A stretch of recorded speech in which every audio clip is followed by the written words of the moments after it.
lot of exciting news for you guys this week. First of all, we're going to go through the recap of the games and whatnot. And please, if you guys have questions or whatnot, go ahead and comment us. It's getting a little overwhelming. You guys just text me and all that kind of stuff. Just put it in the comment box. Does that make sense, Eric?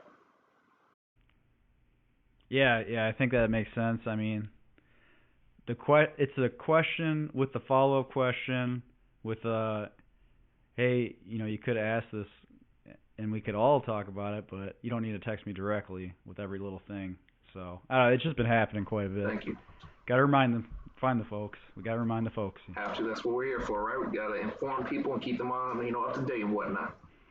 So, first of all, let's recap. Eric, let's start. Baltimore, how you like that game? So with the defense scoring a touchdown, it just threw off the game almost right away. Mark Andrews and the receivers, Marquise Brown, really didn't have a big game. I saw them doubling Mark Andrews quite a bit, but Lamar got his. I mean, he rushed for 108 yards and a rushing and a passing touchdown. And then we had Fulgham. He's back at it again. You can't disrespect him anymore. You cannot disrespect Travis Fulgham anymore. He needs to be owned. He needs a touchdown, or he got another touchdown he dropped actually. And then Ertz looked bad again and got hurt on top of it. But what did you think about the game, and what are you thinking going forward? I mean, we spoke about Fulgham earlier last week, and we just said, if he continues to eat, he eats. They do have Alshon and Jalen Reagor coming back, but honestly, the man, obviously, he deserves some looks. He deserves some targets. He's going to have a place or some type of a role in that offense going forward no matter what. There was a couple injuries, however. I know Miles Scott got hurt, and I don't know, they talk about a knee injury. That's never good.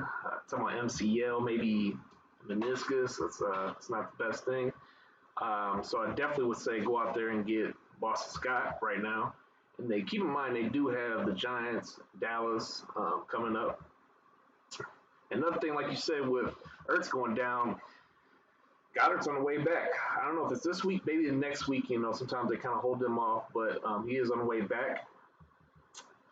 As far as pickups, I would definitely go out and get those two. Reagor as well. Philly defense, because once again, New York Giants, you know how that goes. But they do play on Thursday night, so I want to keep you guys up to date with that. If you are going to make that move immediately, because this is a Thursday night game. Outside of that, I mean, I easily take the Eagles to win that game, but I don't know. I'm staying away from that game, to be honest with you. Unless you look for garbage time, I'm good on that, to be honest with you. So, moving on, San Fran looked like the San Fran of old. They just put staple on them, honestly. They won 24-16. That grinding defensive game. My man Mostert got hurt again. He's extremely talented, man. Now they're talking about a high ankle sprain. How do you think? I think this is trouble moving forward, just because we're going to play this carousel game for I think the rest of the year, just because in their mind they're thinking playoffs and they want to keep him healthy. But in our minds, it's not good because we got Tevin Coleman coming back, and you got obviously McKinnon. I picked him up in one league just because last week, just insurance, and sure enough, it paid off. But what is that backfield looking like for you, Eric? They said that Mostert's going to be going to IR, so it'll be just a 3-week IR though. So I think we're kind of back in our spot. 2 weeks ago when he was out with McKinnon? Was it 2 or 3 weeks ago when he was out with McKinnon? So yeah, like you said, I like that. Keep McKinnon on your roster. They're getting healthier on defense, so they should be playing with a lead. They should be in games more than that Dolphins game. I'd go $12 to $15 on McKinnon. I think I'd still go $12 to $15 on Boston Scott, $12 to $15 on McKinnon if I'm needing RB help. But yeah, we can go over a way better game actually than San Francisco and Los Angeles. The Houston and Tennessee game was awesome. We get to see Big Dog Derrick Henry. That's a big man. That's a big guy. That's a big guy. Yeah, he definitely went to work last week, man. I'm sure you guys saw that, but it just reminds us, it was weird because they used him, but they didn't use him at the beginning. But obviously, reminding people, even though I knew, but reminding everybody else that he's still there.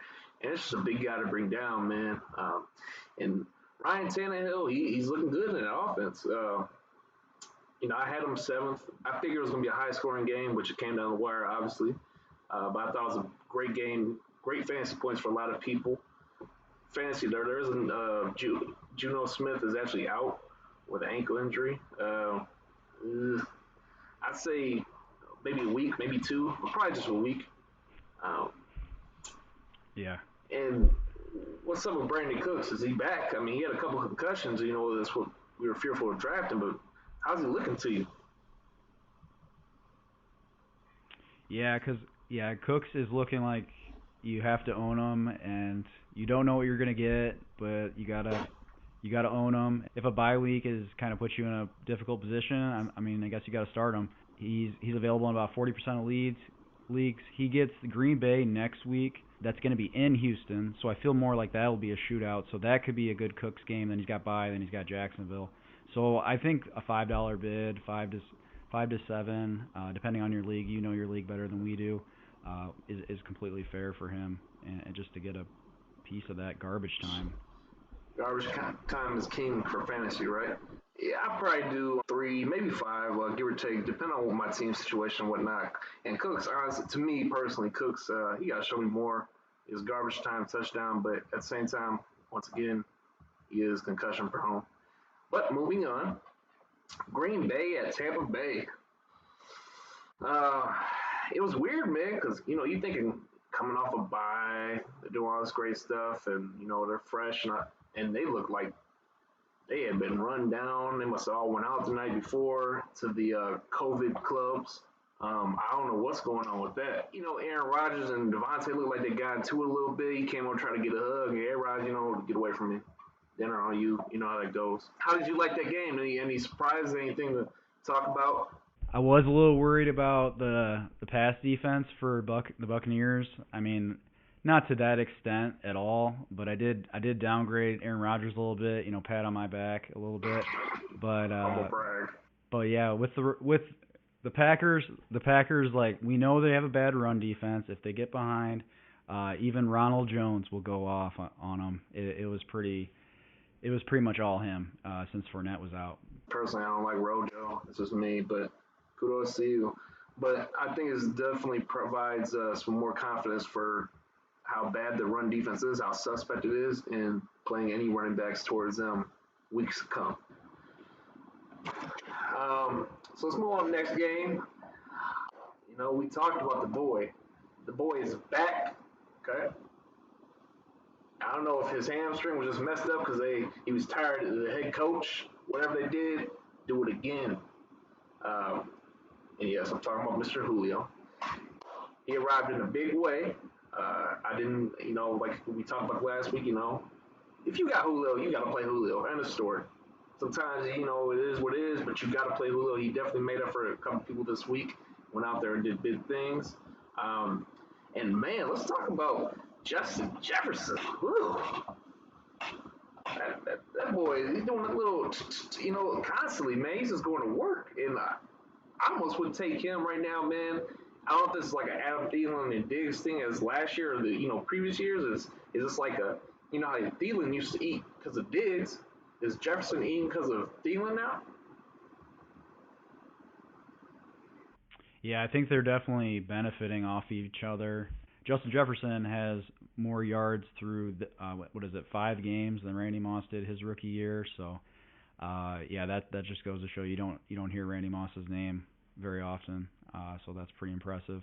I know I did say that Madison wouldn't be Cook, but this was like the biggest example of that. But I don't think we're going to see this again. But yeah, Madison gets four points in PPR leagues. Only had 1 catch. So, but I expect him to bounce back. But I'm telling you, he's not Dalvin Cook. If you were to have like a Power Ranger, you could put all the running backs on the Vikings together. They'll make a super whatever. If you put them all together, they would make Dalvin Cook. They get Abdullah, Mike Boone, and Madison, all of them together still Are, may not are be you Dalvin Cook. The Dalvin Cook's his are own you guy. referring to a Zord? Is that what we're getting at, Mr. Eric? What? The combination of all three make Yeah, the great yeah, Dalvin Cook, and that's why he got paid. yeah, I got you. yeah. That's why he got paid. None of those guys are You're a him. They're piece of pieces of him, but they're pause. not him. So I got you. All right. Let's move on to the Cleveland Pitt game. Um, Pitt's defense was good. We knew that. And Baker, that we knew, get used to, accustomed to. He's too busy making progressive commercials. He came back. I'm really, as an Odell owner, is really disappointing, man. He is worth so much. He's so much more capable, and it's not his fault. It's not his fault. Now they're gonna sit there and probably say he went out because of injury, rah rah blah blah. Pick, they put the clamps on him. Period. They pass rushed him. They put him, ended that. I did have a big disappointment with Kareem Hunt though. I did not see that coming.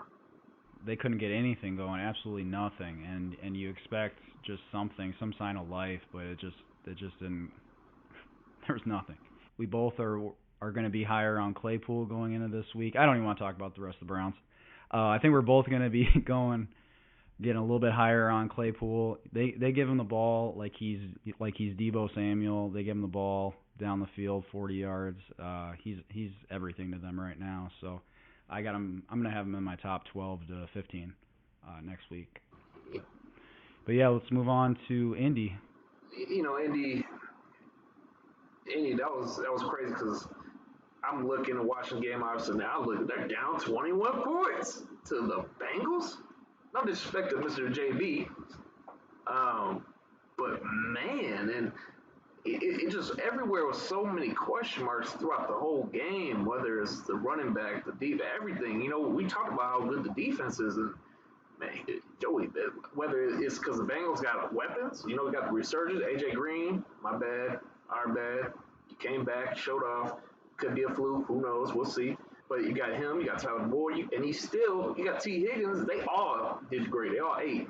And I don't know if it's just because the Bengals might be tough. If they figure some things out, they got a lot of weapons, man. They can be tough, but obviously they got some things to work on the defensive side of things. But man, I got high hopes for Joe Burrow, but I don't know if this is a game of them showing out or the Colts overall, man.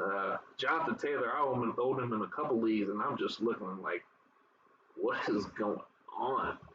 Do you like the guy or don't you like the guy? Like, I'm confused. Use the man, okay? So, what do you think about as far as Jonathan Taylor? You going after him? You kind of Yeah, actually, yeah, that's exactly what I'm expecting. Like Jonathan Taylor owners to think. I mean, they got into a game that, I mean, out of you run that simulation 100 times, that's only happened a few times. I think that 21-0 start. I want a piece of Jonathan Taylor. I'm probably going to be offering maybe some receivers, maybe some hype receivers right now. Maybe Justin Jefferson. Maybe see if I can get a piece of Jonathan Taylor because I think he's going to be really good going forward. And then they are in the division with Houston. They got to play them two more times. And you just saw what Derrick Henry did to and them. I'm not as a Jonathan Taylor owner. I'm not low on him. I know he's got a solid floor. It's just solid. I guess just in that particular game, I was very frustrated. I'm not gonna lie. I'm thinking he's get a dub easily. We don't gotta worry about it not happening. So, anyways, Trey Burton, I would definitely pick him up. I had the opportunity to pick him up last week. I went, sometimes you pick wrong. And they used him as a running back. He did a little wildcat thing where he scored off of. They are using him, especially with all the injuries to tight end. I'm definitely thinking about going after him, depending on how much availability in your league and whatnot. How much you spend on Trey Burton this week? Yeah, if I'm needing a tight end, I'll probably go at least $5 to $7. I mean, it's pretty small sample size, so that's why I'm a little bit maybe more hesitant than you. But I think it's justified with how much they're using him. Change of scenery is doing him good right now. Change of scenery is Yeah, doing him good right now. he's fresh off the championship from the Philly and the Bears. But at the same time, could he get healthy? I think he's definitely one of those people that's good while he's on the field, but he has to be on the field. Um, So we're moving on to the Detroit and Jacksonville game. That definitely didn't go according to script, assumingly. Detroit did win 34-16. I think Jacksonville overall, the offense just looked bad. They looked stalled. They just didn't know what they were doing. The mustache is not working. But at the same time, we know what we're going to get. Like, he's going to have some great games, and then other games, like, right? That's just the type of quarterback I think he is personally. Right. Detroit looked pretty good at all levels, and they finally got your man D Swift going. How did you feel about that? We saw that DeAndre Swift got very important touches. He was all over the place. He's definitely, you saw his ability for the first time. I think you really saw all of his ability. So he's somebody that I actually traded for Mike Davis. I traded Mike Davis away, kind of just thinking long term. Maybe that was giving up a little too much back about 3 weeks ago, but yeah, I love DeAndre Swift. I mean, I think he was my top running back going into this And year. I would go with that, but at the same time, it's all about what your record is, your team situation, the other person's situation. You looking forward, you looking now. But we'll get into trade and all that type of stuff later in the episode, whatnot. So, Mr. 815 Robinson, solid floor. He's just, you just know what he's gonna get. I have him in my lineup. I think he's a every week flex play at worst. I wouldn't say it's just sometimes he would be a better RB2, maybe a high RB2, but that Jacksonville offense is so shaky to me. But he's gonna get his. Okay. Let's move on to Chicago and Carolina. I'm a Bears fan, and I'll be honest with you, I don't know. We're 5-1. I don't know how. We're 5-1, man. It's crazy. Somehow we find ways to win, but they're doing what they got to, right? They want to pass, but obviously that doesn't always go to plan. That's why I wasn't too high on Robinson. He had a decent game, but nothing crazy spectacular. I would say if you need a quarterback for Week 7, go ahead and pick up Teddy Bridgewater. He is going back to New Orleans. I think that's going to be a shootout, honestly. New Orleans defense has not looked the best, not the worst, but not we expected them to do, So, moving on to the greatest defensive game ever. Washington at New York. The G-Men won 2019 by a clutch defensive stop. Washington tried to go for a 2-point conversion. Didn't work. The only thing I took away is obviously if you have a defense that's playing one of them, playing with confidence. McLaurin, obviously solid floor. And Slayton is he's very surprising to me. But he gets his, right? He's a deep threat. Denver at New England. That's crazy. It did not go as according to plan, and they had Cam back. What did you think when you were watching that game, Eric? Well, Denver kicked all their points were field goals, so all of Denver points were field goals, and they won. That just maybe means the Patriots' offense is more bad than anything else. You listed some information about Tim Patrick. I think he got a little banged up, right? He usually does. He's a pretty skinny, tall guy. Yeah, but, he usually does. He definitely did, but he's a deep threat, and he's effective. Had 100 yards again, and they got locked back. But the only thing is, my man didn't play last week, but he's going to play. All right? Noah Fant will play. And I think he's going to eat into that because I feel like he's going to soak up all the targets. And they also have KJ Hamler, very fast, athletic guy. He's coming back too, so it's a wait and see with him because his targets might be decreased a little bit. Now, on to the Slum Bowl, if you will. New York Jets at Miami. We knew it was going to happen. Miami smashed them 24-0. And I played the Miami defense with confidence. I'm really surprised by Mr. Gaskin, though. Who is this guy?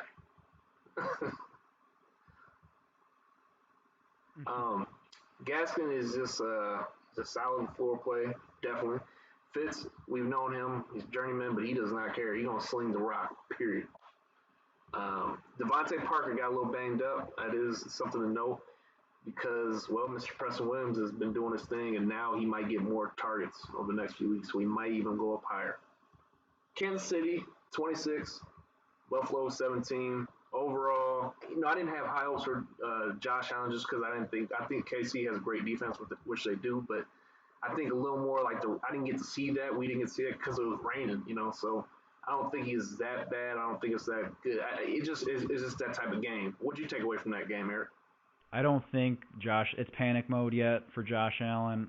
He's gonna be getting the Jets next week, so that what timelier of a matchup could it possibly be?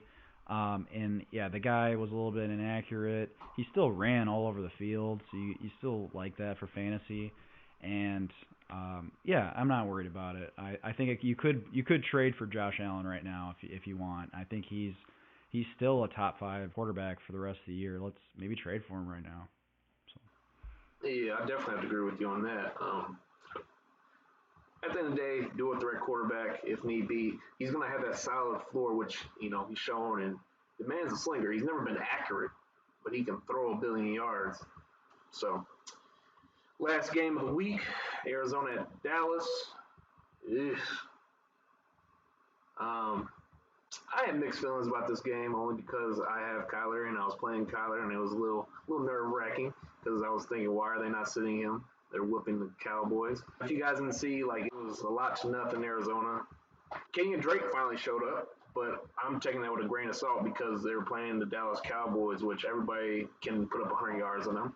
Andy Dalton, it's too early. I don't think it's anything he might be all right, but obviously temper your expectations. We know who it is, the Red Rifle. The biggest takeaway, we thought all eyes would be on Zeke, but I don't know he must not got any sleep last night. Somebody took the man's Wheaties. He was in his head from the jump, and I think he had 2 fumbles right off the rip, Eric, and I think that's a lot of why that game went so ugly so quick. Right, yeah, they could not afford that, and I think the fans started freaking out. Everything went bad so fast. It wasn't really ever a game. And it was crazy because after Zeke fumbled, they put Tony Pollard in, and Zeke just standing there looking like, oh, what's going on? Can I get an Uber? Mm-hmm. Notable pickup waivers for this week. The teams are on bye. Obviously, Justin Herbert, slaying. We already talked about this last week. Mike Williams is back. Justin Jackson, definitely liked the better back 2 weeks ago, without a doubt. And the Chargers defense, another pickup. So, moving on. Eric, do you want to do the next part? Look out for some more information. Get on our Twitter. I'm gonna link it up. I'm gonna put a little picture to remind you guys. F Breakouts, not Fantasy Breakouts, just F Breakouts. That's it. We're gonna be putting some content on there. We got an intern named Josh. He's gonna be helping us out. He knows about hashtags. He's teaching Pat. We're all learning together. We're getting more views. We're really cranking it up, so that's exciting. So let's get on there. Get on Twitter. It's not where you start. What do you have to say for yourself? What do you have to say for yourself? We've all been in a new situation. No, you said it's not where you start. It's not where you start. But you gotta grow to finish. Growing. You're picking on what I'm putting down, okay? All right. So we're gonna go to the Twitter account. We're gonna like and subscribe to this. Thank you to the 17 wonderful knights, the earliest. It's like the founding fathers, the earliest people in our little village. Thank you. But we need more. 50 people who do that, I'm gonna send a koozie. No, I busted out some Pokemon cards the other day. They're so valuable. I cannot even believe this. I will let's say if we get to 100 subscribers by Sunday, you think, is that too much? Should we do a 50? Let's say if we get to 50 subscribers by Sunday, not a big deal. We can do that. We're gonna be sending out some Pokemon cards to people. Pokemon card giveaway. Please look out. We have a Webull for some free stocks. That helps us out. We have Amazon links. If you're buying an iPhone, you're going to need a whole bunch of stuff because it comes with nothing. So use the Amazon links. And then we are sponsored. We are sponsored by Underdog Fantasy. That's a drafting DFS site. Use Fantasy Breakouts after you deposit. That will help us out a ton. Watch out, Pat and intern Josh are starting a Fantasy Breakouts Facebook page. Look out for those two. They're going to come with it. A lot of good discussion going to be going on. Not in our text messages. It's going to be on Facebook. I promise you're going to answer only on Facebook. No text messages. My number. I'm gonna like he said, everything. Just put to the page. I'm blocking all you folks because I can't keep doing this, man. It's defeating the purpose. So, well, that was the end of episode 3, Fantasy Breakouts. I'm Pat. That's Eric. We appreciate you guys for watching, join us, and obviously stay tuned for what's left to come. And like you said, we're getting better with this, It's not where you start, it's where you finish. So stay with us. Appreciate you guys. Till next time.